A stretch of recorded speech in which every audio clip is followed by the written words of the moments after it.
What's good, everybody? Welcome to Aspects Land of a Changing Man. My name is Gold, and I'm bringing you another episode. Definitely want to thank everybody for coming out to listening in, I'm sorry. If you want to reach me, you could definitely do so at mplsmikid at either yahoo or gmail.com. mplsmikid, or you can go to Gold Washington on Facebook. I also have Aspects Land of a Changing Man as a page on Facebook. You can go to Instagram, which has Gold Washington on there. And I'm also Aspects Land of a Changing Man on Twitter. I haven't been doing a lot of activities on there, but I'm going to start. Well, I was supposed to have a guest today coming in to speak, but it's just me today. So I definitely want to thank everybody for still listening in. And the show is going to become a lot better. Definitely going to become a lot better. I have a lot of guests coming in to listen in, and please listen in, because the guests are going to be people that are changing, want to change, going through changes, seeing things that they actually been through, seeing what actually makes them the best them, and it's going to be like, you're going to be able to see like somebody that probably will be like you, that makes that is making a change, that will probably touch your heart. So today I want to talk about I don't know. I wasn't really prepared because I was going into something else. I was going into having somebody come in and speak, so I'm really off the chart right now. But like for me, one thing has changed about me is giving up. I'm not gonna give up just because things aren't going the way that I'm going. I'm not supported the way that I wanted to be supported. I'm not downing anybody for not showing up or anything, but the show must go on, just like Queen said. One of my favorite bands is Queen, and the show must go on. If you really, really believe in yourself, you got to be able to keep going. You got to be able to rise above everything that's happening to you. For me, the one thing that matters is not me actually me actually responding to a situation. It's just me being able to act on one. My fear is, you get fear and you get doubt. Like people don't show up, or people don't support you. People don't say you're doing the right thing. People don't say good job. But if you know that you're doing the right thing, and you know that you're going on, and you believe in God and He's pointing you towards that direction, you got to keep going. You got to keep rising above it, until He tells you no. Then you got to keep going. Sometimes we don't get to where we're wanting to be because of the fact that we give up. It's finding the different way in that matters about it. Some people may block you out. Some people may not want you to get to the area that you want to be in when it comes to what you're doing. There was a story in the Bible of 4 guys carrying a handicapped friend of theirs. And they came up to that church. I probably told this story before, but they came up to where Jesus was preaching. And they seen that they couldn't get in. So they decided that they were going to make a hole in the ceiling and let their brother down. And because of them, he got healed. And that's powerful, man. You don't just give up because of the fact that you see that things aren't going in that direction. You find another way in. That's what we're supposed to do. We can't.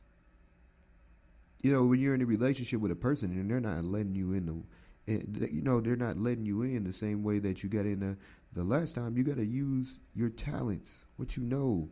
You use the things that you paid attention to, the things that they like, the things that they care about. I mean, they came to you at a time where you were the most, astonishing person to them. They picked you because their astonishment in you.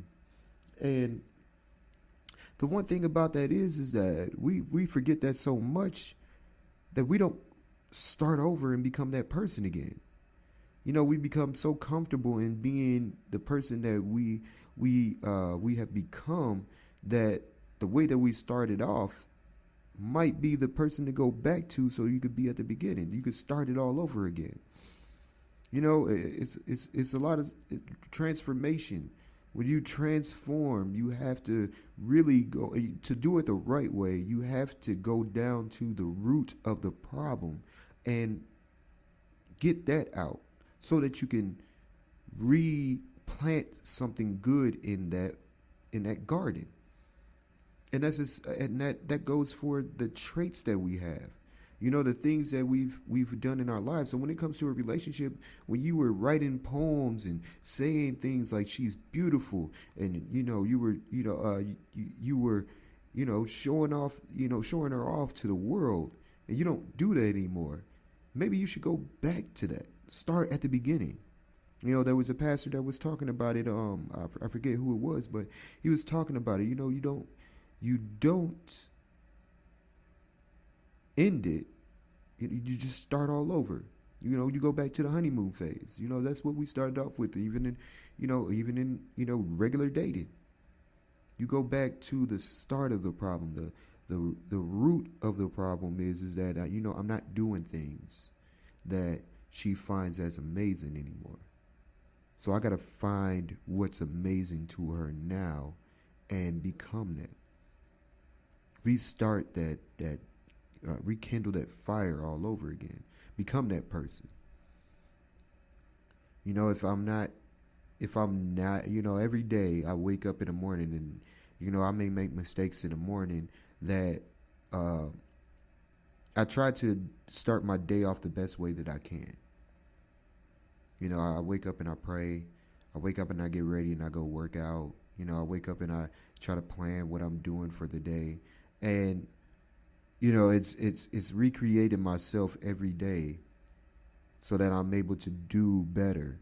Know who I'm going to. Me, I take little itty bitty traits from people that I find as astonishing, that I find as people that are successful in that type of field. If you're successful in confidence, I'm going to take something from you. If I find you as a person that has so much confidence, if you're successful at seeing yourself in spiritual way, I'm going to take something from you.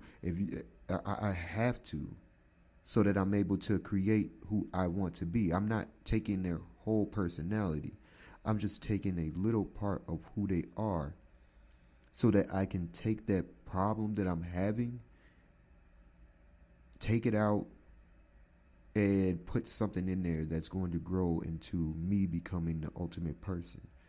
And that's just the recreation that I'm having. I don't want to give up. So the only way for me to give up is to find people that didn't give up in their most drastic of times. They stopped, they thought about it, they came back to figure out a problem. One of the best people that I see do that is Batman.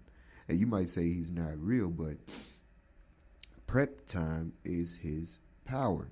And if you read comic books, these people have made it so that a regular human is able to hang with gods, is able to hang with superhuman beings, and still handle himself as if he was one of them, because he thinks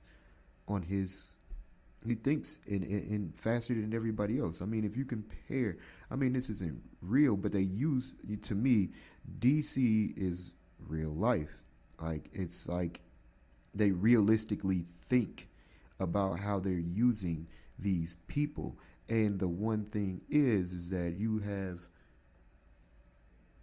Batman, who uses his brain to find matters to where he can hang with these people that are very high, on another level.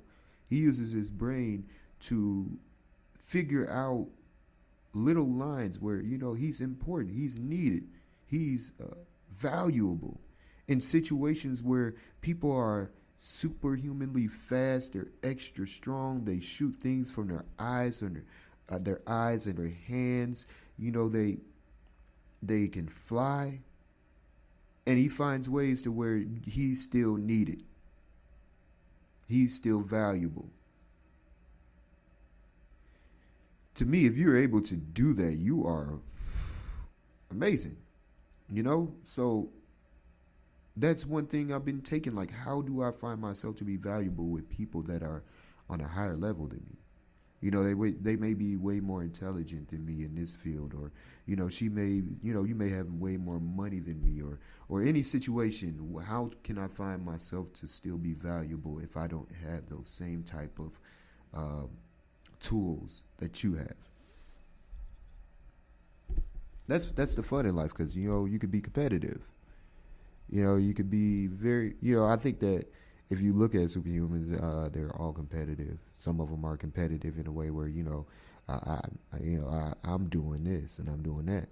But when you think about, like, you're not on their level, but you're still important. It's like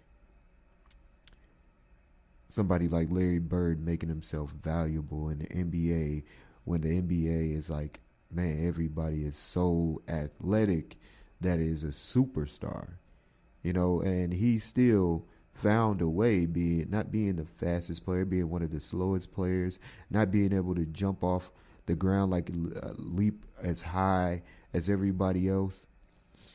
He found a way to still hang in a way where you put him on the Mount Rushmore of basketball.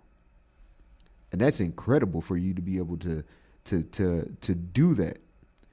We try to downgrade players because, things have gotten more advanced. We have, in the game of basketball, you find something that you're able to do, and it becomes more likely that it will outshine the past. But it doesn't, because if you put those players in a time like this, man, God, he still outlasted a lot of players, without being, and if you hear the stories about him being able to smack talk people that were faster than him, that jumped higher than him, that were just out of this world, athletic, and he still made himself more valuable than 99% of the players that ever been in the NBA. They don't call him Larry Legend for no reason. He actually is that.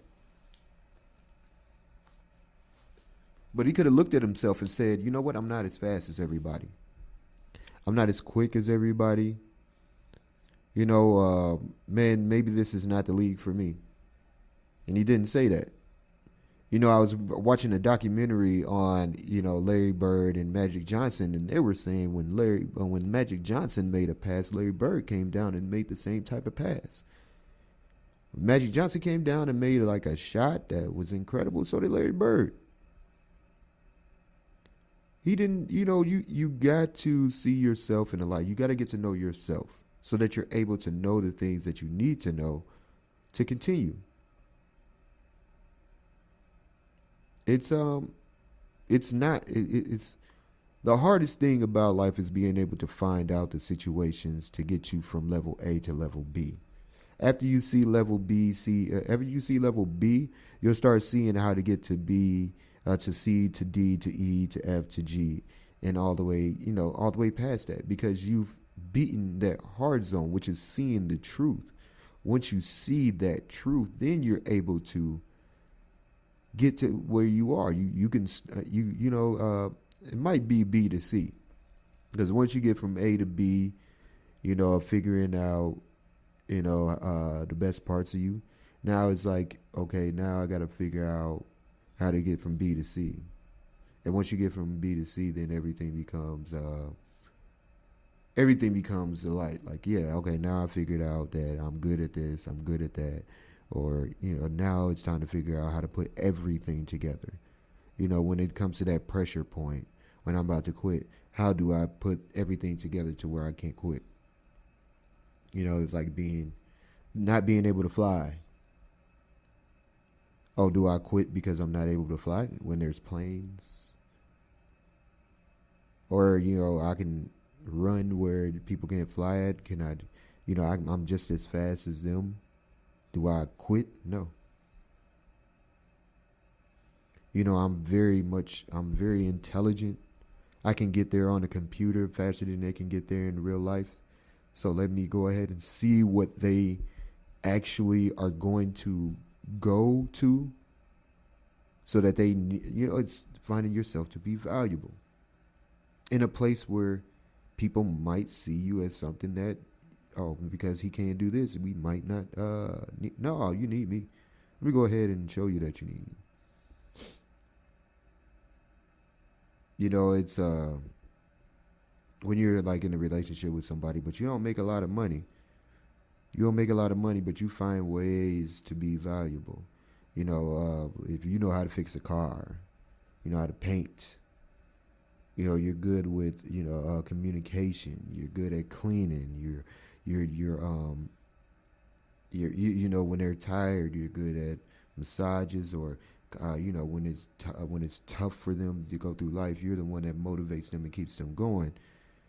As you got to find ways to become valuable in times where people are only putting it on situations that makes them feel more comfortable with everything. That's where it comes into not quitting. That's where it comes into learning about you. Learning about you. Learning how fast you are. Learning how high you can jump. Learning how strong you are, mentally and physically. Learning what how fast you can think. What do you know the most about? How can you put that into a perspective? You know how many podcasts there are out there and how many categories there are in this place? Because there are people that know. Okay, I know this. I watch comic book YouTube videos all the time, and you could see the difference between people and what they're good at. I'm good at just explaining it. My voice sounds really much, that type. So I'm going to use my voice as something. For some people, I know music. It's a hip-hop era. I know what type of era this is, so I'm going to use the music plus my knowledge to entertain people. I know the computers as well, how to use things. I know where to find the good pages to sit here and be able to explain it. That's it's all in what you can use. I told people before on a podcast, I feel as if everybody has mutant powers. It's just that some people can manifest theirs faster than others, and some people get taught how to use their powers. Me, it's a becoming of me. My mind is very much so good at doing what it does, and sometimes it uses itself too much. Sometimes I overthink situations instead of stopping to where I need to. But that's the beauty of life. You got to figure out how to control that. Meditation is a good thing. Knowing yourself enough to where you can control yourself. Maybe when I was growing up, my mom used to, when we cleaned up, my mom used to put on music, and it really blocked off everything to be able to do that. So when I clean up, usually I want some music playing, so I'm not thinking about what's going on. If I'm not, then I organize myself to where I can sit here and just do what I'm doing, moving, picking a side of the room, and then moving back to where I feel good about what I've done, because the space of cleanliness is becoming bigger. But that's what I like about myself. I can't just do random things. I know that I know that I need like something to block off my mind, or something to give me confidence to be able to do it, because doing it randomly, I'll look at the mess. It'll be like, man, that's still messy over here. And I'll give up, sit down, smoke a cigarette, whatever, turn on the TV, start watching the game, get on my phone, whatever I need to do to block it off. But the blocking off of it is me blocking off cleaning up, instead of me blocking off my mind to clean up. That's the beauty of life, man. Just learning every day, never feeling like I'm blossoming. When I feel like, oh yeah, I'm at my peak, and then there's something else that comes and says, no, you're not. Keeps me going, so that I'm able to go into tomorrow and learn something. You know, hey man, you know what? I read this book. I feel like I know you don't. Because you can read the Bible over and over again and get a different meaning every time you look at it. Just because you feel like you read it and you understand what it means in one way does not mean that you know everything. You'll go back in and you'll find something that you didn't see. I watch Don't Be a Menace all the time. One of my favorite movies of all time. My favorite movie of all time is Five Heartbeats. But Don't Be a Menace in South Central while drinking your juice in the hood is a movie I can watch over and over again and find something that I did not see the first time, that I didn't see the last time, and I'll laugh about it. Be like, man, did you see that part? And somebody will know, but not everybody, because they only watched it one time. Yeah, I've seen it, man. It's been so long since So you seen the part where, nah, man, I gotta go watch that. I didn't see that part. I've seen it plenty of times on different movies. I had to go back to it. The beauty of life.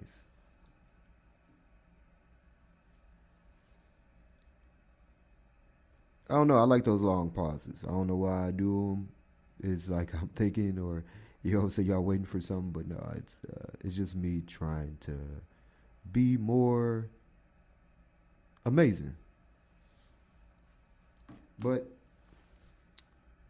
everybody, I hope that this has been a short one. You know, it's me recreating myself, me feeling myself, because I mean, this show is about to be really incredible. Man, it's about to be incredible. It's about to be so many people coming on here, so many personalities, so many stories, so many different types of people are coming on this show that it's going to be amazing. It's going to be like, man, you'll hear. I mean, I talk to people all the time, and you know what I'm saying, some of the relatable stories like mine is, you know what I'm saying, my story is cool, but these people that are going through something or went through something and changed it up is incredible. Man, I can tell you so many stories about people that I've met, and we got to talk about, you know, situations, and we seen that our minds were on the same type of level of advancing to the next level of life. You know, when you talk to someone that is 50 and they're like, yes, that's true. When you talk to someone that's 30 and they're like, yeah, you know what, we need to get together to, you know what I'm saying, make this happen. Or you talk to someone that's like 15 and they're like, man, sir, you just taught me something that, you know, I wasn't seeing at first, and now I could take that to another level. It's incredible, all these people that get to experience life in their way and understand it, and then get to tell their story. So, yeah, you know what I mean? Thank you for listening in. And for all the people that want to tell their story on this podcast, or if you want to, you know, if you like something that you hear on here, you know, it'll be people that are going through some things. If you're somebody that can really, you know, sit down and, you know, think about what you may have. These may be people that are stuck in a situation, and you may have that the answer out of it. We will have contacts of information where you can come and talk to these people and get in touch with them. You can get in touch with these people and you can give them an answer, or that you can see and say, you know, hey man, I'm feeling you on this. You know, this story is familiar to mine. You know, keep your head up, or whatever. It's gonna be that type of situation. So this is Gold Washington. This was Aspect Slant of a Changing Man for the day. Happy birthday to Isaiah Hathaway, which is my second oldest son. He just turned 12 yesterday. So I want to thank thank him for giving me, you know, he was supposed to be my first until I found out I had another one. But he has been one of the, you know, all my kids are a blessing, but he has been one of the biggest blessings because he was supposed to be the first one. He was supposed to be like the coming of the junior. So he has been. So he really was supposed to have that like title. But happy birthday to you, Isaiah Hathaway, all the way in Lafayette, Indiana, and thank y'all for listening in. I hope that everybody has a great night, and I'll holla at you.